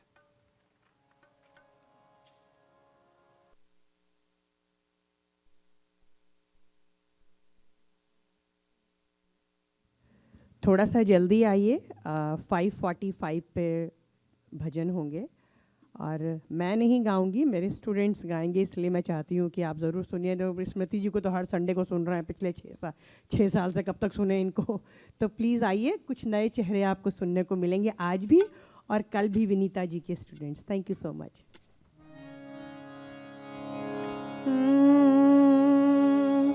ओम जय जगदीश हरे, स्वामी जय जगदीश हरे. भक्त जनों के संकट, दास जनों के संकट क्षण में दूर करे. ओम जय जगदीश हरे. जो ध्यावे फल पावे, दुख विनशे मन का. स्वामी दुख विनशे मन का. सुख संपत्ति घर आवे, सुख संपत्ति घर आवे. कष्ट मिटे तन का. ओम जय जगदीश हरे. मात पिता तुम मेरे, शरण पड़ूं मैं किसकी. स्वामी शरण पड़ूं मैं किसकी. तुम बिन और न दूजा, प्रभु बिन और न दूजा. आस करूं मैं जिसकी. ओम जय जगदीश हरे. तुम पूर्ण परमात्मा, तुम अंतर्यामी. स्वामी तुम अंतर्यामी. पार ब्रह्म परमेश्वर, पार ब्रह्म परमेश्वर. तुम सबके स्वामी. ओम जय जगदीश हरे. तुम करुणा के सागर, तुम पालन करता. स्वामी तुम पालन करता. मैं सेवक तुम स्वामी, मैं सेवक तुम स्वामी. कृपा करो भरता. ओम जय जगदीश हरे. तुम हो एक अगोचर, सबके प्राणपति.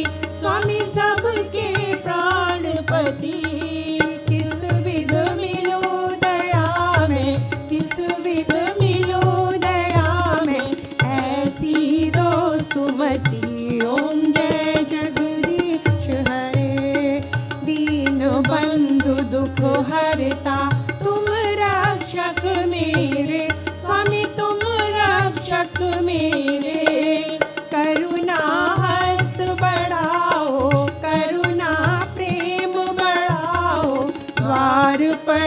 तेरे ओम जय जगदीश हरे।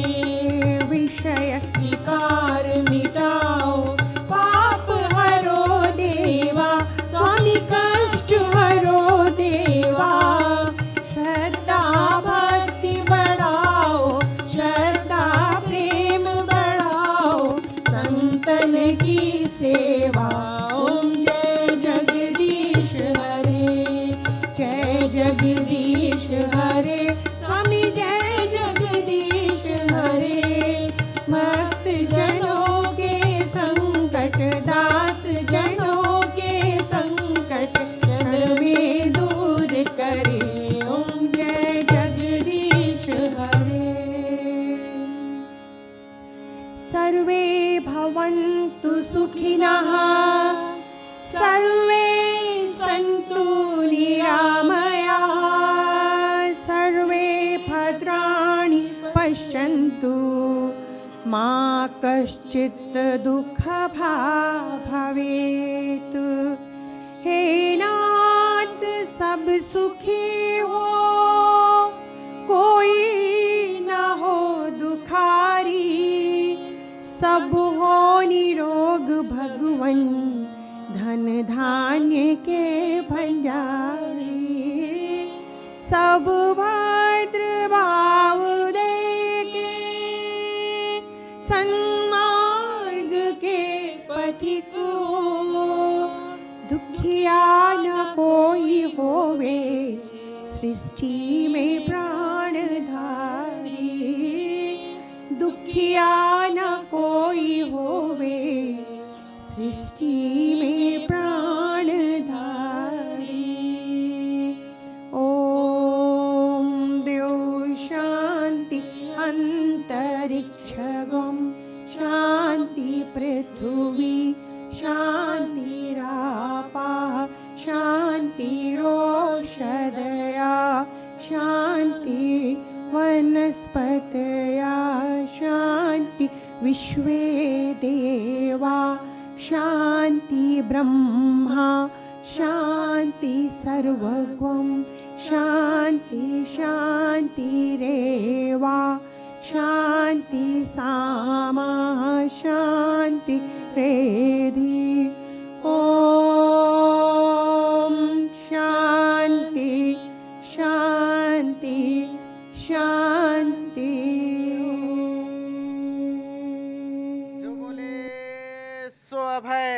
सत्य स्नादिक वैदिक धर्म मर्यादा पुरुषोत्तम श्री रामचंद्र की, योगेश्वर श्री कृष्ण की, महर्षि दयानंद की, आर्य समाज ओम का झंडा, प्रणव ध्वनि।